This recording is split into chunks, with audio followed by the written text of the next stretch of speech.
Paz do Senhor Jesus, amado irmão, amada irmã. Eu louvo e agradeço ao Senhor Jesus, o Rei da Glória, por mais uma vez estarmos aqui, podendo transmitir essa mensagem da parte de Deus para sua vida, esse estudo, pequeno estudo. Hoje nós falaremos aí das bem-aventuranças do Senhor Jesus ou do Sermão do Monte. Por isso eu oro ao Senhor Jesus para que você seja abençoado em tudo, que tudo que for dito aqui vá em direção ao teu coração, que a palavra aqui ministrada seja lançada como flecha, ela cumpra o propósito na sua vida, porque Deus tem um propósito para você que está ouvindo. Não importa a situação, não importa aquilo que você está vivenciando, mas importa que Deus tem um propósito, e creia somente nisso, que Ele tem algo para fazer na sua vida, e no tempo certo, no tempo oportuno Ele vai fazer. Apenas se posicione, apenas se direcione àquilo que Ele deseja. Amém? Hoje nós vamos falar do Sermão do Monte, então nós vamos ler aqui os primeiros 3 versículos, amém? A palavra de Deus diz assim, Mateus capítulo 5, do versículo 1, versículo 3. Jesus, vendo as multidões, subiu ao monte e, assentando-se, os seus discípulos aproximaram-se dele.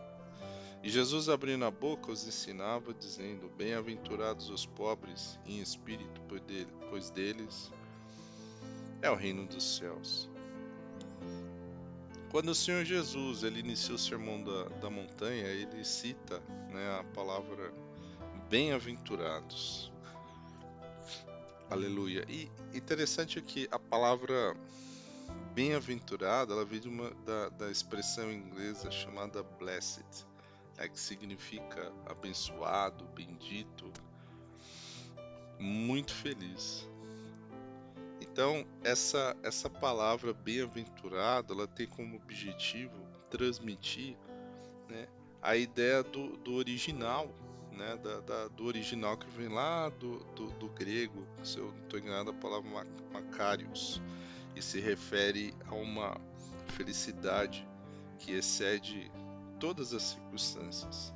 Ela excede toda a circunstância que tem a ver com o profundo sentimento de paz, de alegria de todos os que foram abençoados com a salvação em Cristo e seu reino devem sentir e desfrutar, mesmo em meio às aflições cotidianas. Ou seja, essa palavra abençoado, ela vai muito além, muito além, da felicidade. Ela rompe todos os padrões. Então ela significa o que de melhor tem da parte de Deus para você. A melhor felicidade, a melhor alegria, a melhor paz. E é isso que o Senhor Jesus quer transmitir no Sermão do Monte. Então quando ele começa dizendo, bem-aventurado os pobres em espírito, pois dele é o reino dos céus, ele está dizendo que você é muito mais que feliz. Ele está dizendo você é muito mais que alegre. Ele traz de uma felicidade que vai além do seu normal, além daquilo que o mundo vê, além daquilo que o mundo sente.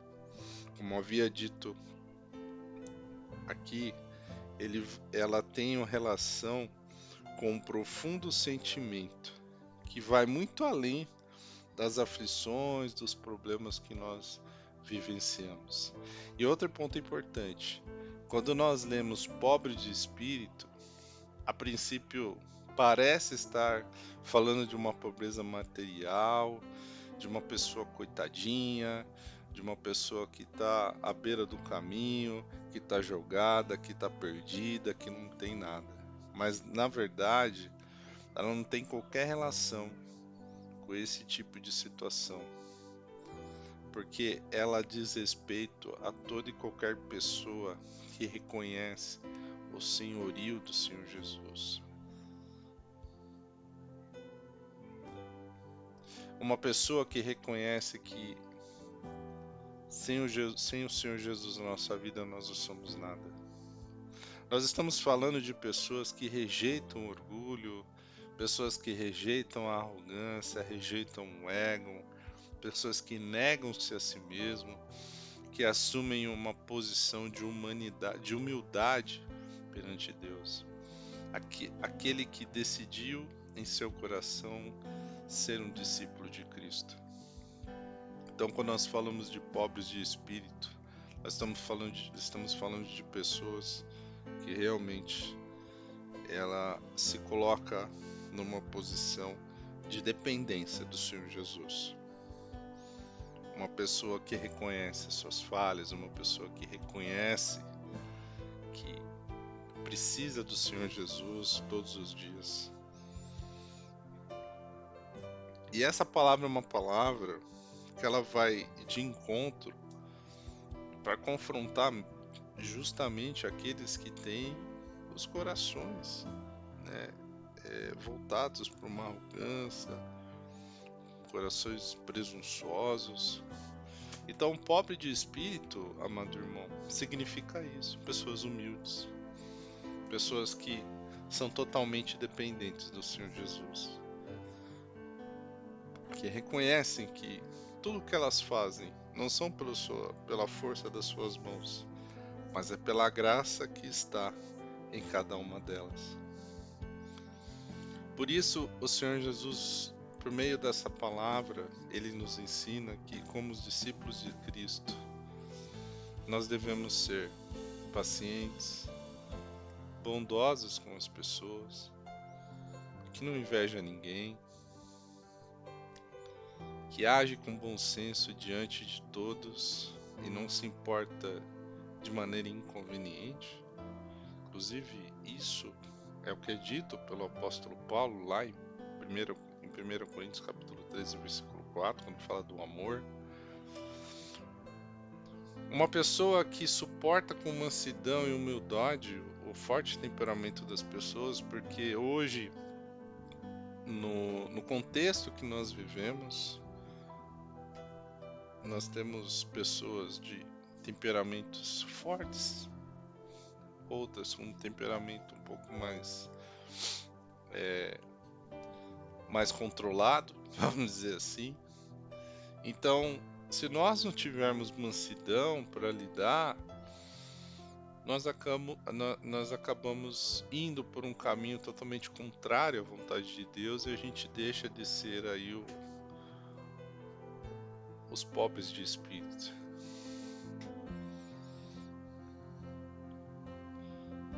Quando nós falamos também, né, do pobre de espírito, e uma das qualidades aí do discípulo de Cristo é manter a paz entre as pessoas, é caminhar tentando trazer coisas boas na vida das pessoas, não entrando em discussão, não entrando em polêmica, apesar que hoje em dia o que mais nós vemos são polêmicas. E é incrível, é algo assim que eu fico abismado e preocupado, porque as polêmicas elas não acontecem fora do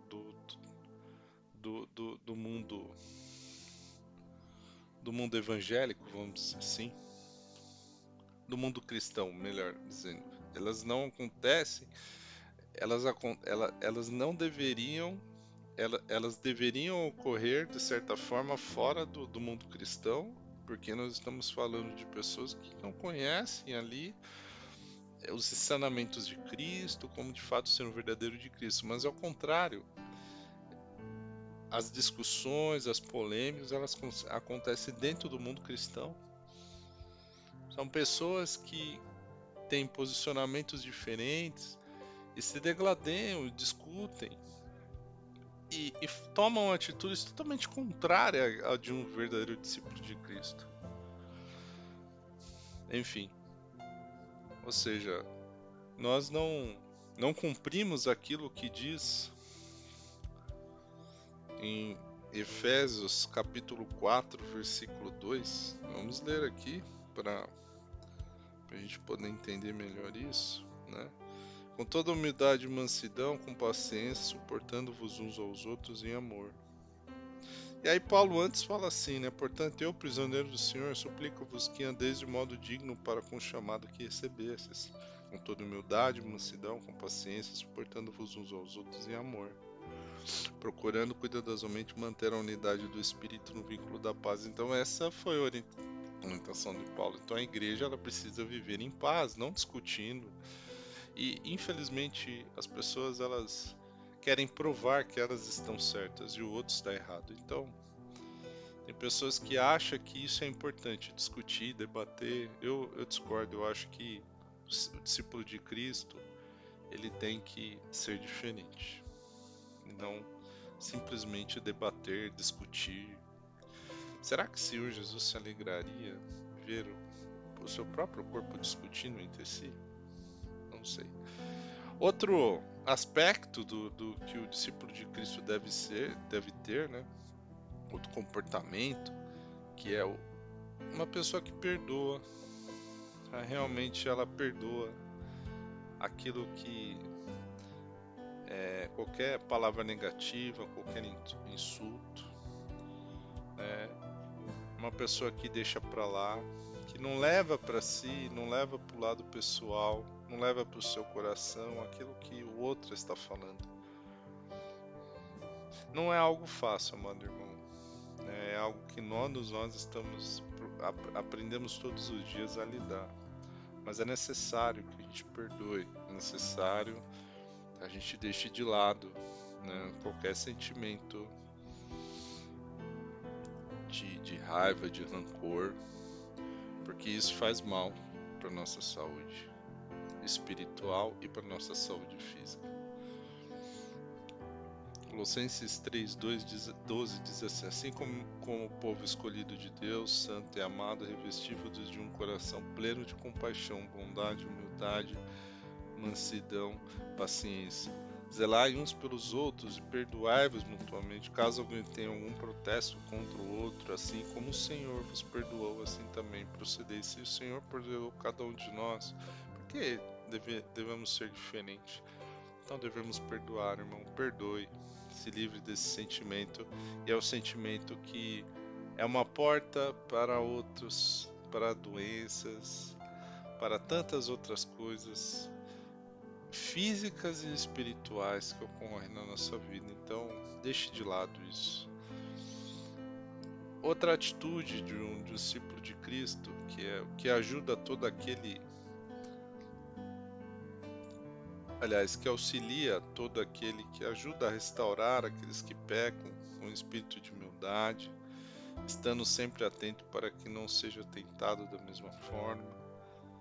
Ajuda o seu próximo a carregar as suas cargas, que chora com os que choram, se alegra com os que estão alegres. Esse é um ponto importante, né, que nós precisamos se alegrar com a vitória das pessoas, né, deixando de lado todo espírito de inveja, todo espírito de inconformismo com o irmão.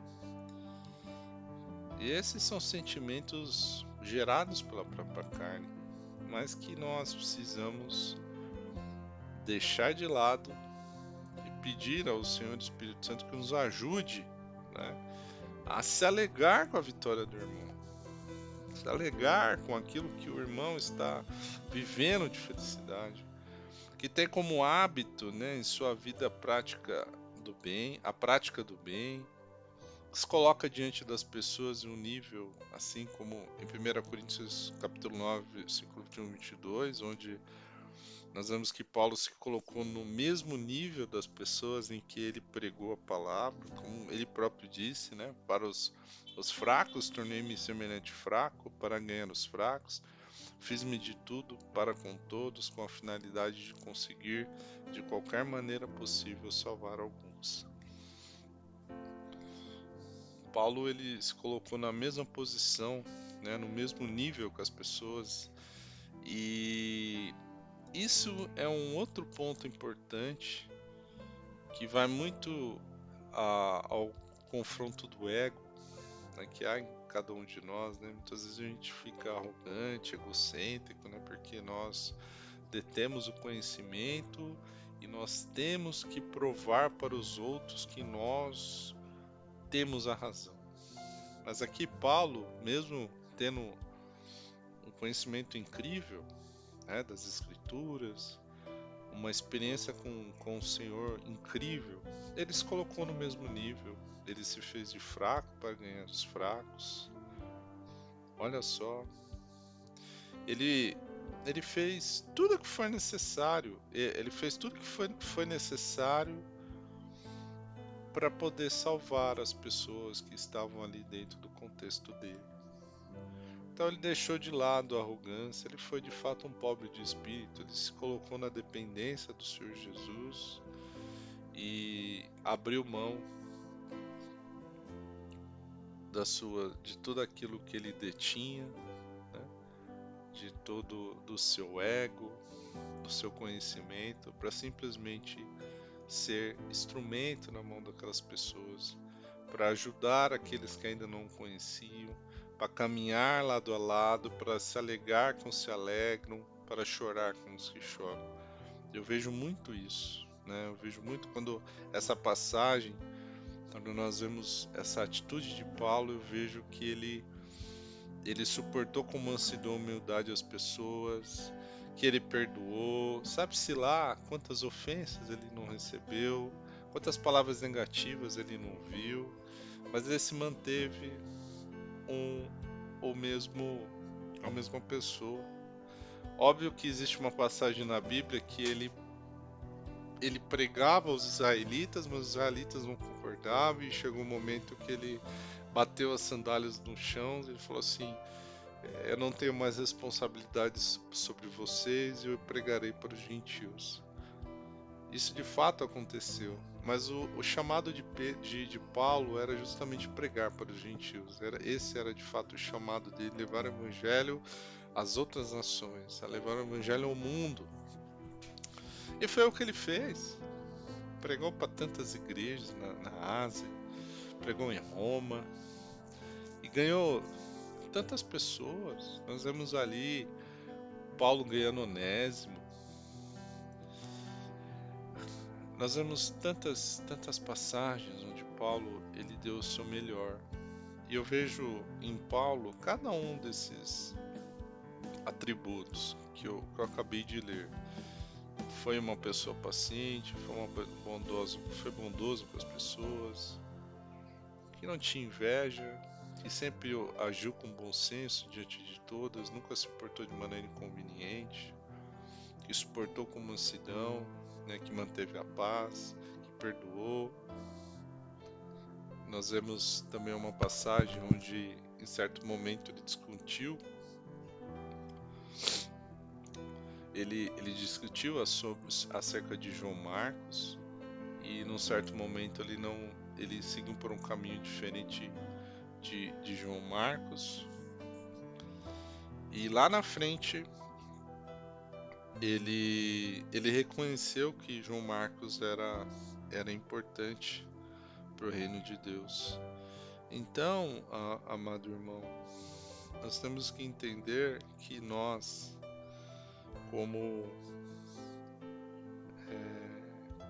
como servos do Senhor,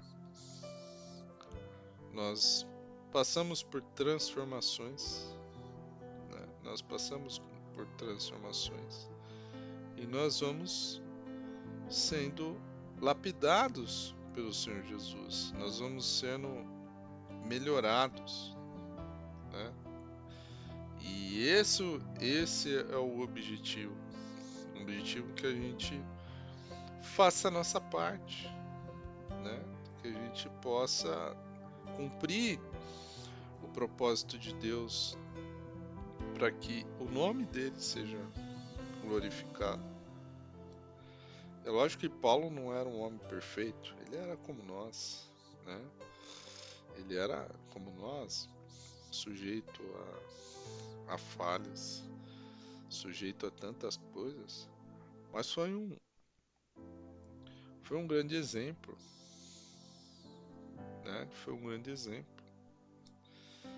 Apesar de a gente ver, como eu comentei aqui, ele tem uma discussão muito forte com Barnabé, né? discutiu de uma maneira muito forte com Barnabé acerca de João Marcos, mas no final ele se transformou naquilo que Deus queria para ele e quer para cada um de nós. Ele reconheceu, né, que João Marcos era importante para o reino de Deus. Criou-se ali uma divisão entre Paulo e Barnabé, cada um seguiu um caminho, mas eles aprenderam com tudo isso e nós também aprendemos com tudo isso, porque o que importa, amado irmão, é que o nome do Senhor venha a ser glorificado.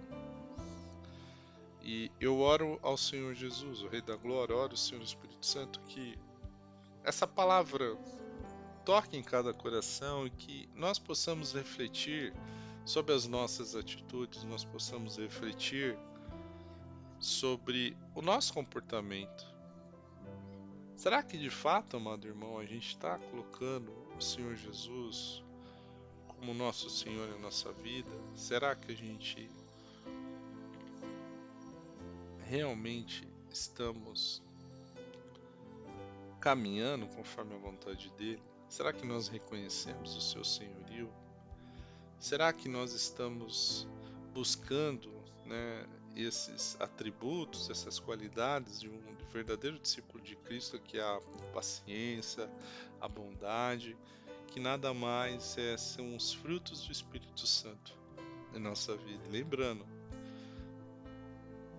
esses frutos são produzidos pelo próprio Espírito Santo. Não somos nós que vamos lá, agora eu sou bondoso, sou paciente, eu sou alegre, não. Nós falaremos ainda dos frutos do Espírito Santo, mas o fruto do Espírito Santo é produzido pelo próprio Espírito Santo. Mas para que ele seja produzido em nós, nós precisamos nos render ao Senhor Jesus, nós precisamos colocar numa posição que sem ele nós não somos nada, como um verdadeiro pobre de espírito.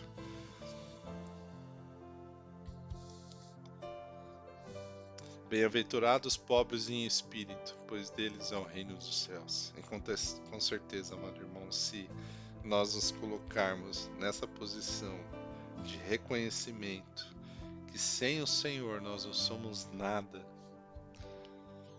vai se cumprir o que o próprio Senhor diz. Bem-aventurado, você é abençoado, você é feliz por ser um pobre de espírito, pois você herdará o reino dos céus. E esse é o nosso objetivo, herdar esse reino. Aguardar até que o Senhor Jesus retorne para voltar à sua igreja, para buscar a tua igreja, sermos arrebatados e vivermos com Ele no teu reino. Aleluia, eu sinto a presença de Deus aqui, amado irmão, amada irmã. Deixe fluir esse sentimento de dependência, que é o que nós precisamos. Ser dependentes do Senhor Jesus, o Rei da Glória. Dependa dele, apenas dele, somente dele. Deixe de lado a sua força, deixe de lado o seu conhecimento, se coloque numa posição dizendo: Senhor, eu preciso de ti, Senhor, eu preciso da tua presença, eu preciso da tua ajuda, eu preciso da tua orientação, da tua sabedoria. Senhor Espírito Santo, me ajuda a caminhar diariamente, me ajuda a ser um verdadeiro discípulo de Cristo. Louvado e engrandecido seja o nome do Senhor Jesus, o Rei da Glória. Que essa palavra, aleluia, transforme a sua vida, que essa palavra te fortaleça, que essa palavra venha fazer você refletir, que venha fazer a cada um de nós refletirmos sobre os nossos passos e que nós, de fato, busquemos ser um verdadeiro discípulo de Cristo, para que as pessoas olhem e vejam: lá está um homem, lá está uma mulher de Deus, lá está um jovem e uma jovem que serve ao Senhor Jesus, o Rei da Glória. Porque aonde você colocar o seu pé, aonde você colocar as suas mãos, as pessoas vão ver algo diferente. E esse algo diferente é a presença do Senhor Espírito Santo, é a presença do Senhor Jesus em você. As pessoas olharão e falam: lá está um verdadeiro servo do Senhor Jesus, o Rei da Glória. Aleluia. Eu sinto a poderosa presença do Senhor aqui inundando onde eu estou. Aleluia, uma alegria incrível, uma paz incrível.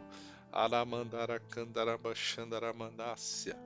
Oh Senhor, flui através desse vídeo a tua presença gloriosa na vida daqueles que estão ouvindo, Senhor, e que eles recebam de ti o teu poder, Senhor.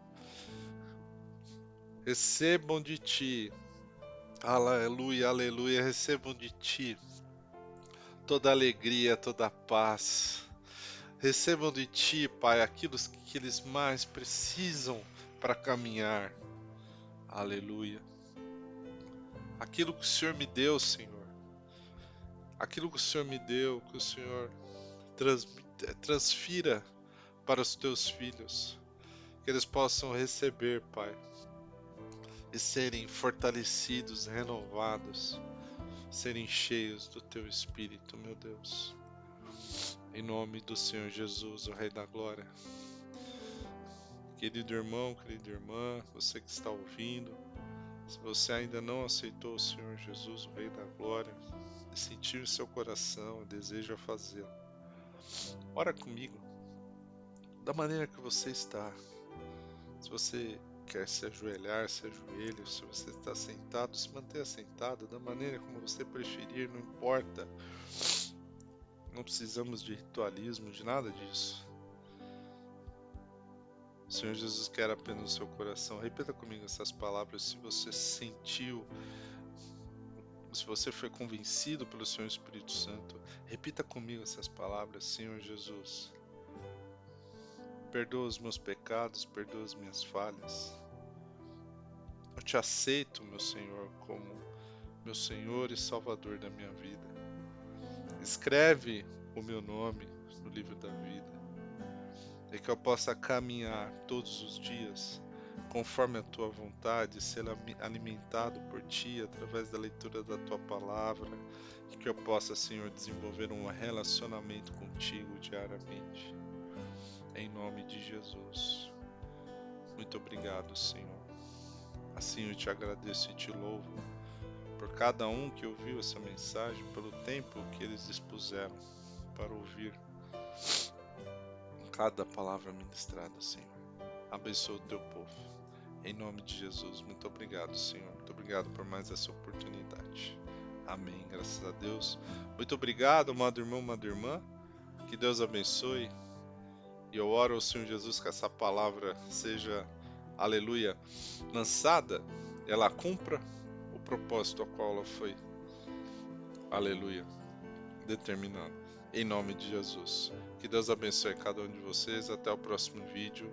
Muito obrigado. Um abraço a todos. Fiquem na paz. Até mais. Tchau, tchau.